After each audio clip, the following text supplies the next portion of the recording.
Hello chess friends and welcome to Azar of Chess channel and welcome to the Grenke tournament 2019 in Germany. So again we had a very nice game played by Magnus Carlsen, and I for sure can tell now that we are living really in a Magnus Carlsen era. So I don't want to underestimate maybe the former world champions like Mikhail Tal, Bobby Fischer and similar. But you know, I haven't lived in that particular part of the history, and I'm really glad because I'm living now in this Magnus Carlsen era, because Magnus Carlsen is simply unbelievable. Starting this tournament with in the first two rounds with black pieces, winning both of the games, and you see he plays simply these end games. He's really unbelievable.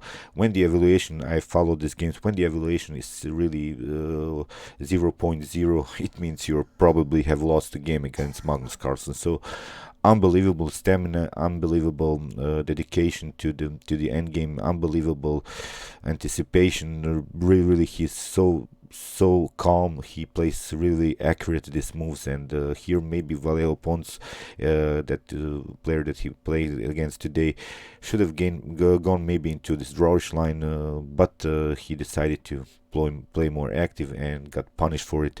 So again, Magnus Carlsen, as said, with in the two first rounds with two times with the black pieces, crushing his opponents, and now in the next round he will play with white pieces. So I don't know what to expect anymore from him. He's playing now, I think, his best chess in the career. So let's see the game. E4 was played by Vallejo Pons, and here E5 by Carlsen.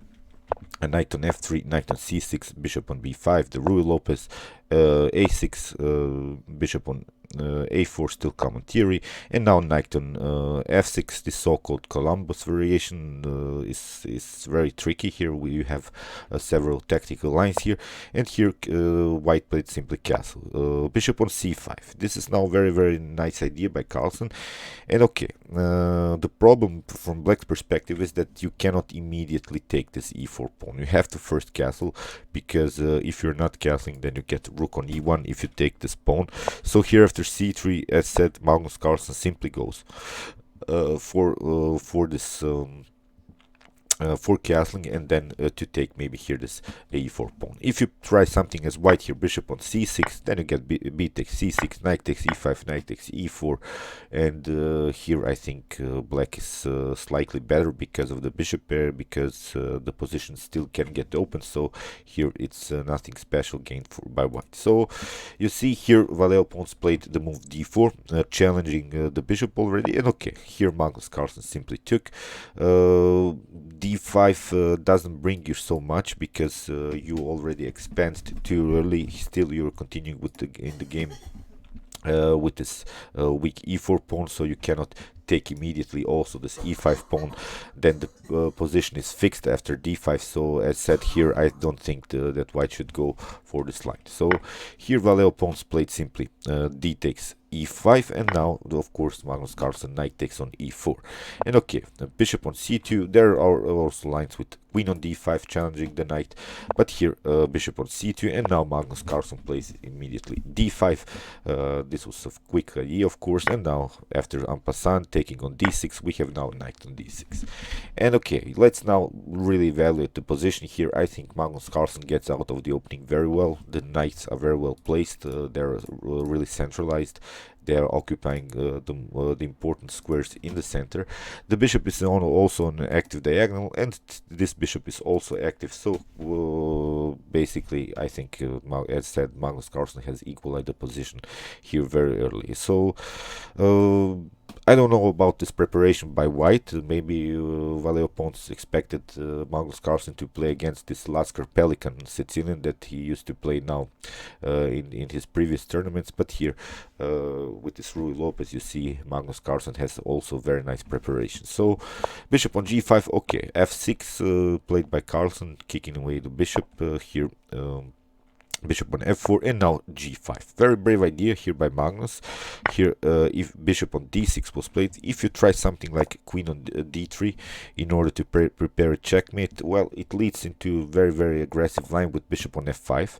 Then of course you have to play first check, because if you don't play the check, of course you lose a piece here. So here king on h8, bishop on f5 can be played, but now you're not taking immediately this bishop. You have to play first, of course, knight on e7 with a double attack, queen on d1, knight takes, and here bishop on g3. And again, I think black is also better in this line, so better activity with these two knights. They are more centralized. We have possibilities to play maybe knight on d5. The bishop is still aiming on a very annoying square on f2, so as said, you see the lack of development by this knight could cost here white maybe the game. So that's why here bishop on d6 was played, and now queen takes on d6. Magnus searches here for simplifications, queen takes and c takes d6. And okay, as said, I discussed about this game with my friend David Halley. Yesterday we talked about the possible outcomes of this round, and David Halley said that Magnus Carlsen will he's really a good friend of mine from America, and he said that Magnus Carlsen will crush today Vallejo Pons, and I said that I thought that they're gonna go for a draw today, because here I think in the first round Magnus Carlsen managed to win the game, and here again playing with the black pieces, I think he'll be probably also satisfied to play to have 1.5 out of two rounds with black. So then in the next round playing with white. So this is here I think an equal position. Okay, black has the bishop pair, but black is also continuing the game with the weak d6 pawn. So it's an equal game, but these types of games Magnus Carlsen really likes, because when you have this 0.0 evaluation, as said, well, I've seen it too often that players used to play against Magnus and got crushed really in a really equal game, because he has the stamina, he has this dedication, he plays really the best moves in this complex endgame lines, and you cannot for sure beat him, but you should really go for a draw. Here knight from b2 d2 was played, simply developing the knight, and here if you try maybe something like rook on d1 in order to attack the pawn here on d6 immediately, it's rook on e8. Then you get rook on e8, you cannot take, because here you get a very annoying attack on the knight on f3. You have to move rook on e1, you have to cover with the knight, and now you get a very annoying move. It's the move g3. You cannot of course take with the f pawn, you cannot take also with the knight, so that's why you're forced to take with the pawn. And now you get bishop on g4 with the preparation to attack this knight twice, and you see you cannot play the move f3 to kick away the bishop because of the spin by the bishop on the king. So very tricky solve already by Magnus Carlsen. So you see it wasn't so easy to immediately attack this d6 weakness, so that's why knight from b2 d2. Here g4 played by Magnus. Here again it's an aggressive move, it forces white to do something, but of course knight on h4 played by Vallejo Pons. Now d5, improving really the position of this pawn. We want to get rid of this weakness. We don't want to continue with this backward pawn, with this weakness, with this isolated pawn situation. We want to push the pawn on d4 and trade it off, and then really activate the bishop and the knight maybe here on d4. D4, yeah. Knight on f5 was played, and now, as said, d4 immediately challenging this c3. We have knight on c4, bishop takes on f5, bishop takes, and now h5. And now we have a position in which we have opposite colored bishops. As said, this is still equal. It's really quality here. Okay, maybe black has this better bishop, it's more active, but still white is also very nice active bishop on f5. as said, if we trade off this rooks, maybe in a couple of moves, this will lead into the simplified position with opposite colored bishops, which often really lead to drawish positions. So rook from a to d1 was played, and now rook from f to d8. Really controlling this important d4. We're not allowing maybe white is also not allowing black to infiltrate in the position, maybe on the 2nd or 7th rank. So that's why here the rooks have to compete each other, and this is perfectly fine played here by Magnus. a4 was played, now knight on e7, attacking the bishop on e6, and this is also a very good move by Magnus. So in this move he really get a slightly advantage, because he forced here Vallejo Pons to attack the king, but it's not that the white gained the tempo here, it's really simply just improving the position of black's king. Now we can play simply king on g7, because we are forced to, but you see in a potential endgame you want to have your king always more close to the center, and you see this was really kind of a tricky move by Magnus. He gained sort of a tempo. In a potential endgame his king would be really faster to the center, because we want to play with the king in the center. So now rook from f to e1, now f5, now knight on a5, attacking this b7 weakness, which is the main weakness in Magnus' position. And here rook from a to b8. We want to protect this pawn. We don't want to lose it immediately. And you see how Magnus Carlsen here really opened the position for the king with the move f5. The king can infiltrate in the position through the squares f6 and e5. So here king on f1 was played, and now king on f6. Still you see that Magnus is a little bit faster. It's really important thing that you have to always think about in an endgame. The king is a piece that you have evaluated as an active piece, not something that you have to protect. You have to really go forward with your king, because it's not so easy to check your opponent to checkmate you with some minor pieces with the knights and the rooks, because you have also some pieces to protect you. So I think this is a perfect endgame play here by Magnus. Bishop on b3, and now knight on b6, and again Magnus does the same thing. Again rook on e6, allowing white to gain a tempo, but it really just improves the position of the king. Again the king goes more forward, so twice he sort of gained the tempo, and it's really cool and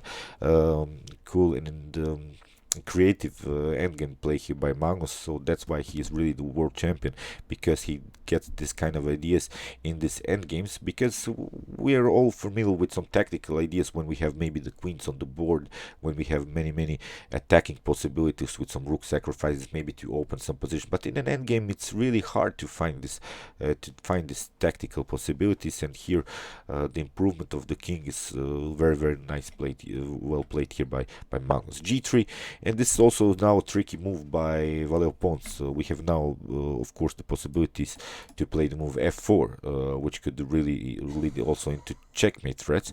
So here that's why d takes c3. Now we have an isolated pawn here by white, which is also important, will be important in the continuation of the game. And now rook takes d1, bishop takes rook on d8, and now f4. This is really important, because this is an important move, because after g takes f3 with en passant, we have bishop takes on f3. And okay, let's evaluate now the pawn structure. The pawn structure is a little bit weakened here by Magnus, because he has two isolated pawns, but here white has also two isolated pawns on the queen side. And here Magnus goes simply h4. This improves the position of the bishop, because the bishop is going to, of course, to the square b8 and attack this pawn structure here, g3 and h2. And this is really important, because we want to create a pass pawns. Pass pawn situations are really important also in an endgame with this improved king. On the king side we want to create at least one pass pawn, and here Vallejo Pons should have probably gone into this line, because you see you have to take a pawn now in this endgame whenever you can, because here Magnus has to take now. Okay, h takes g3, h takes g3. Okay, now now Magnus can play here maybe king on rook on d3, attacking both of these pawns. But okay, we can simply go here, and okay, if Magnus takes, now we can take this other pawn, and it would be really an equal position. But here Vallejo Pons makes a mistake. Knight on c4. Okay, it doesn't lose the game immediately, but as I said, when you're playing against Magnus, you should really really take some pawns when you have the opportunity. Here Magnus simply plays h takes g3, and now we have bishop on b8, king on g2, defending the pawn, and now Magnus gets this tempo, and this tempo is a huge one, you know, because you don't want to lose any tempos in an endgame. And this see now with this b5, 8xb, 8xb, and now the knight has to retreat, and knight on e3, and this is now white's problem, because these pieces by Magnus, the bishop, the knight, they're really bit dancing around the king. The d file is open, so here white's king is also quite a little bit endangered, and if we take out this g3 pawn, it could be really a problem. So that's why, of course, rook on d2, kick away the king, which is the key defender of this g3 pawn. Here king on h3 was played by Vallejo Pons, and now rook on d3, creating another tempo in the middle, in the endgame. So you see how Vallejo Pons make these slight inaccuracies, and okay, you're still not losing, but against Magnus Carlsen, he'll punish you for these types of moves. And here rook on d3, again creating a tempo. Here bishop on e2 was played, and now rook takes on c3. And okay, here bishop takes on b5 was played, but okay, now Magnus has this very important move f4. And okay, here Vallejo Pons attacked, counter-attacked the knight with bishop on e8, but now Magnus has a counter-attack against the counter-attack. So knight on f8 was played, now the rook has to retreat. The rook retreats also with a counter-attack, but now we have bishop on e5, and here the rook knight on f1 was played, and now simply taking this g3 pawn. And you see this is the main problem, because here after rook on c3, on c6, challenging the rook on c3, Vallejo Pons searches for some simplifications, because of course if we trade off the rooks here, then white can also take the rook, and then we have to just take this pawn, maybe even just give up one piece, and you cannot get checkmated with two pieces against one piece. So here of course Magnus Carlsen doesn't allow it. He plays rook on a3. Rook on b6 was played, and now rook on a2. You cannot play knight on g3, because of course you get rook on a3 again, and you lose a piece. If you try rook on b5 in order to attack the bishop, then first of course the check, then you have to move the king to h2, and then we can defend the bishop with move rook on e3. So that's why here after rook on b4 we have knight on e6. Still white cannot take immediately this pawn, but here Vallejo Pons tried rook on g4, and this is very nice tactics here by Magnus. He plays king on f6, of course. Now bishop on c6 was played, and now g2, and you see now the problems. Okay, you can take, but now you get knight on f4, which was played in the game. And what to do here? You basically losing a piece. If you go king on h2, then we have taking this piece with this discover check by the bishop. So that's why here Vallejo Pons decides to take. Rook takes on f4, bishop takes on f4, and now we have an endgame. The evaluation is here also slightly better for black. If you play this endgame accurate, maybe you can go for a draw. This is really a thematic endgame, which has to be analyzed more and more. And here bishop on f3 played by Vallejo Pons. And okay, here bishop on b8 by Carlsen. The idea is to restrict the ability of these pieces to play. First, we want to restrict the pieces, and then go with our king actively into the game and try for sort of a checkmate or a Zugzwang position with which you can grab maybe a piece, or maybe a bishop or a knight in the continuation. So here that's why knight on g3 was played. Here, if you take bishop on g3, it leads you into a drawish endgame, because you cannot win this endgame with the rook against the bishop. There are some occasions in which you can, but it has to be more prepared. Here, king on g5 was played by Carlsen, knight on e2. Here, bishop on c7. Now king on g2, and now king on h4. Here, king on f1, and now bishop on b6. You see now how Magnus Carlsen simply restricts the ability of white's pieces and white's king. Now you see he really cuts out this diagonal with the bishop, and we can always cut out this very important first rank with the rook. So here king on e1 was played, and now bishop on e3, and very nice. Now the threat is always now rook on a1 with the checkmate, and here of course Vallejo Pons played king on d1, because if you play rook on a1, then you get king on c2.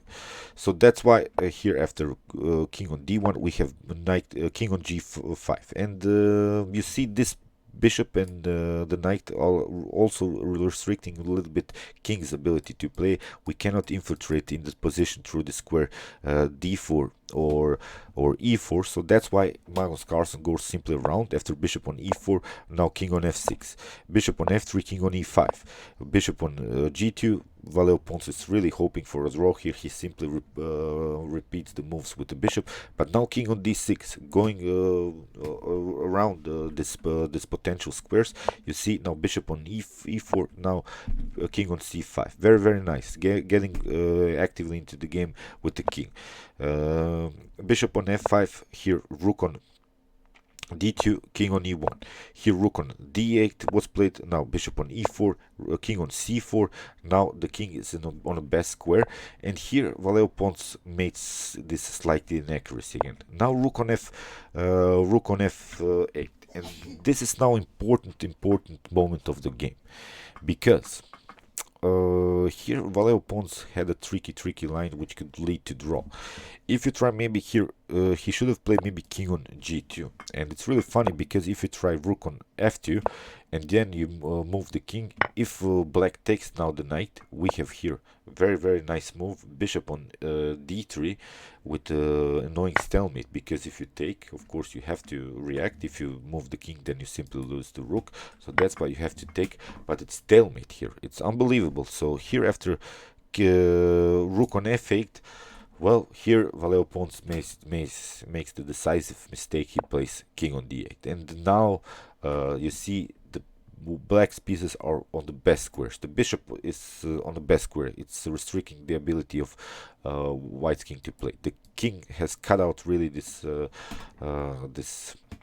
f file for the king. So that's why here bishop on f2. If you try something like again with the king, then you get bishop on a7. If you try king on e1, then bishop on f2 again here, and we can play maybe bishop on c5.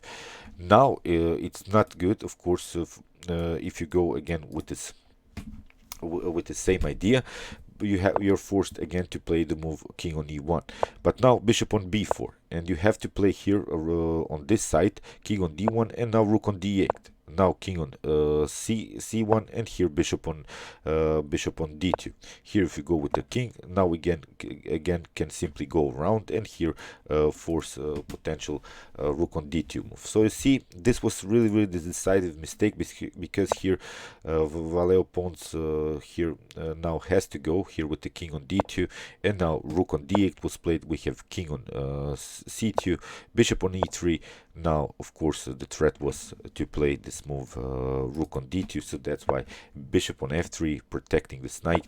But now Magnus Carlsen plays again simply rook on d2 with an attack on the king, king on g1, king on b1, king on b3, and now it's already completely winning here for black. You see black has also checkmate threats with rook on d1, so that's why knight on c1 was played first, the check, but here king on a3, now knight on e2 again, and here very strong move, rook on b2, rook on a1, and now rook on b8, and in this position Vallejo Pons resigned, because now, if let's see possible continuation, bishop on e4, but now we are simply going around, and if you try knight on c3, you see this is the threat always, to create this check on this diagonal supported with the king and the rook. It's of course checkmate.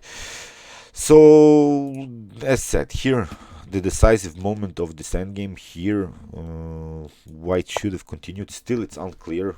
Still maybe Magnus Carlsen can win this endgame, and here after king on g2, this move rook on f2 wouldn't be possible so far. At least it's not winning, because if you take the knight, then we have bishop on d3. But okay, as said, we are really living now in this Magnus Carlsen era, and I'm really enjoying this era. We have very nice chess, and I think Magnus Carlsen, after he won this world championship against Fabiano Caruana, he plays now really freely. He plays the best chess of his career, and let's enjoy it further, because he's gonna play and be a world champion for a long time now, I think. Okay, I hope you enjoyed this game like I did, and meanwhile you can watch my other commented chess games with some Vikings Day tournaments and some more of this top Grandmaster games, and you can also watch my best chess engine games with some Lila C0 and Stockfish games, and you can also watch my best chess games of all time if you want to see the best chess games that have been ever played in chess history, and you can also subscribe to my channel. Thanks you for watching, guys, and chess is the best, of course.